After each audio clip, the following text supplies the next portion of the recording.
If you open the newspapers or switch on the TV, the first thing that hits you is violence in the name of religion. It's getting worse and worse day by day. An issue that arises in the name of religion, we may think we can resolve it by perhaps diplomatic methods, or through political means, or through military force. And yet we know very well we are just winding up the situation. The situation is not going away. So violence in the name of religion is a serious issue. And every attempt to try and resolve it without referring to religion is not going to work. It's going to fail. It arises in the name of religion, so the resolution lies in the name of religion, surprisingly.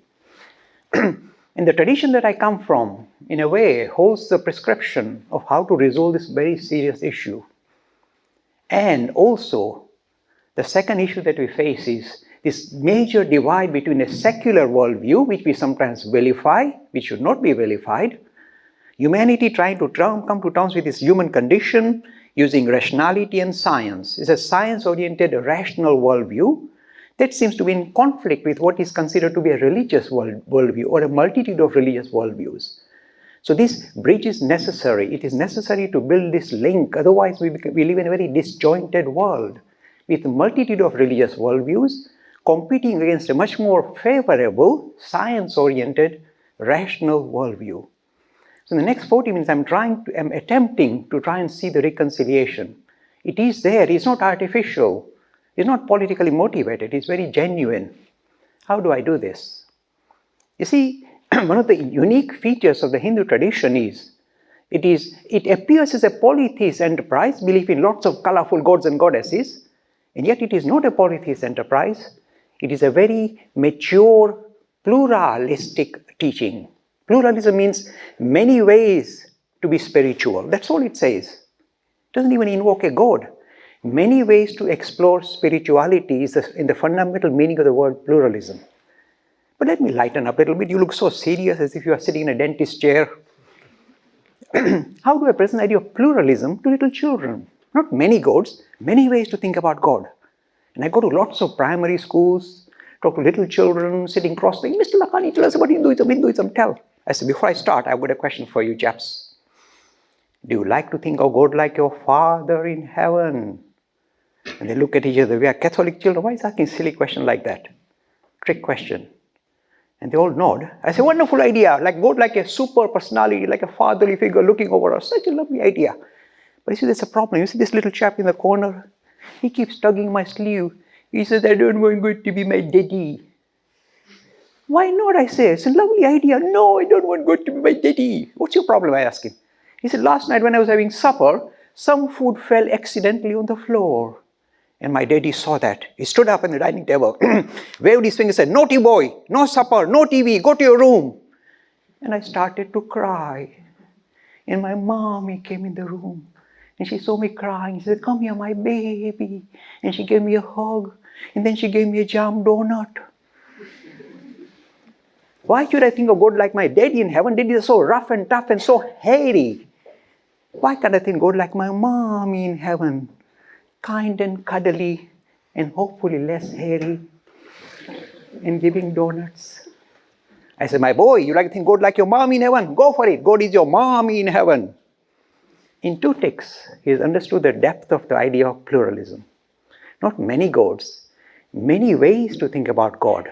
We come from different cultural background, different social background. So the way we relate to the idea of spirituality will reflect our own starting point. It cannot be otherwise. This is the depth of teaching of pluralism. And I tell you why it is so crucial. Again, I'm using very childlike story, but I will develop the deeper ideas in a minute. Again, I go to primary schools. I say, look, do you know why it's so important? And I do a funny story. This is how we start. Then we go into the serious stuff, physics. I said, there are 2 boys, best of friends, playing football. They like to kick the ball around. They're kicking the ball. Yes, we're best friends. And one says, you know what? My mom is best in the world. Boys like to talk like that. This boy says, your mom is best in the world? Rubbish. My mom is best in the world. She cooks the best food. There's a primitive link between mommies, boys, and food. The boy says, your mommy cooks the best food? You brought those homemade cakes last week? They were like rocks. Rocks, you could break windows with those. Your mommy's cooking is rubbish. You tell any boy of any age that the mom is cooking is suspect. It's the beginning of World War III. And boys being boys, they like to resolve differences physically. So they both roll up their sleeves and start thumping each other. I told you. And a wise man passing, what's your problem? He said, my mom is, I said, calm down, says the wise man, I give you a resolution. Say with all the love and devotion you can muster, my mom is best. But add 2 magic words at the end of your sentence. And the boys love magic and Harry Potter. They said, what magic words? Say with all the love and devotion, my mom is best for me. The boy said, that's exactly what we meant. My mommy doesn't know this chap. In 2 minutes, they become the best of friends and start playing football. They understood the significance of pluralism. You see, we can all declare my religion or my particular approach in spirituality is the best for me, perhaps my family, perhaps my congregation, perhaps my community, but not necessarily for the rest of humanity. This is the teaching at the heart of pluralism. You see, in 2 ticks, all people can say, I love my religion, it's the best, my sectarian movement is the best in the world. Go for it, my friend, go for it. But don't impose it on others. They've got their own vision, version. Now, when I present these ideas at some of the top theological colleges in the country, I get challenged. Of course, you should challenge me. In fact, all of you are welcome to challenge me as well. There's Mr. Lakhani, you are a nice chap. We like this stuff. But, you see, our way is the only way. Otherwise, you go to hell, Mr. Lakhani. I said, I'm looking forward to the trip. What can I say? They say, what you are promoting is defined in theological terms as relativism. Means anything goes. Take those blue tablets, get into psychedelic state of mind, and that's spiritual. I said, no, I'm not promoting relativism, means anything goes. There is no destination. Just mess about. It's a very woolly, very kind of hippie idea. I said, I'm not promoting that. I'm promoting pluralism. And I use a very important metaphor to show you the difference between relativism and pluralism. See if you understand it. Suppose I want to come out of the door, I turn right and move, say, 20 steps. Suppose she wants to come out of the door, her direction will be different. Suppose he wants to come out of the door, his direction will be different. The direction will be different, the number of steps he takes will be different. So if you were to compare our prescription to come out of the door, all the prescriptions will be different. It might give an impression this anything goes. There's no fixed rule. Any direction, any number of steps, what's going on? It sounds like relativism. It is not relativism. It is pluralism. Because the prescription that fits him is binding for him. He has to follow his prescription, not my prescription, he'll hit the wall. So this is the beauty of this idea of pluralism. It's not just a minor woolly idea. It's a very sensible idea saying, as we have different starting point in our spiritual journey, the prescription will fit our own starting point. Suppose you are brought up as a Hindu, carry on, follow through. If you are Christian, follow through. Follow your prescription. Don't become a Hindu in the morning. Follow your prescription to its destination rather than fight about it. This comes at the heart of teaching of pluralism. It's another beautiful example I use. Suppose we are sitting in a circle and we want to go to the center. I point in the direction, I say to go north. He points in the direction, no, it's the south. East, west. We all have different directions.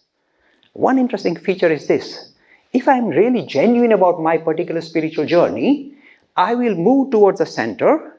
He will move towards the center. One unusual thing that will happen is this. Even though we are following different prescription, as we move closer to the center, we feel closer to each other. We feel affinity for each other. Instead of fighting, we feel affinity. We can refresh each other. It comes naturally. And this is my test, litmus test. If you are genuine about your own spiritual progress, you progress in the way that suits your own starting point.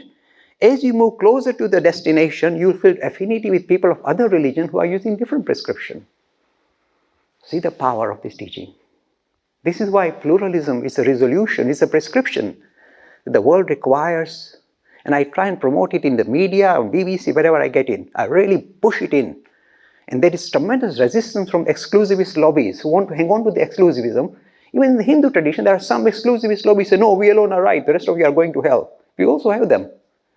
So this prescription, even though it is so sensible, is resisted because of the exclusivist lobbies. And why does this happen? Let me give the depth. This is what comes out of Hinduism. It says this, look how magnanimous this idea is. It says every prophet, every mystic of every world religion in history as well as in modern times, somehow hits a jackpot by getting a spiritual experience which is life transforming for the better. Jesus goes into the forest, he comes back a changed man. Moses looks and says he sees burning bushes. Buddha sees under the Bodhi tree, he becomes enlightened. What is happening? At the heart of every religion, there sits an experiential dimension, not an intellectual dimension. They don't drink cups of coffee and say, let's work out if there's a God.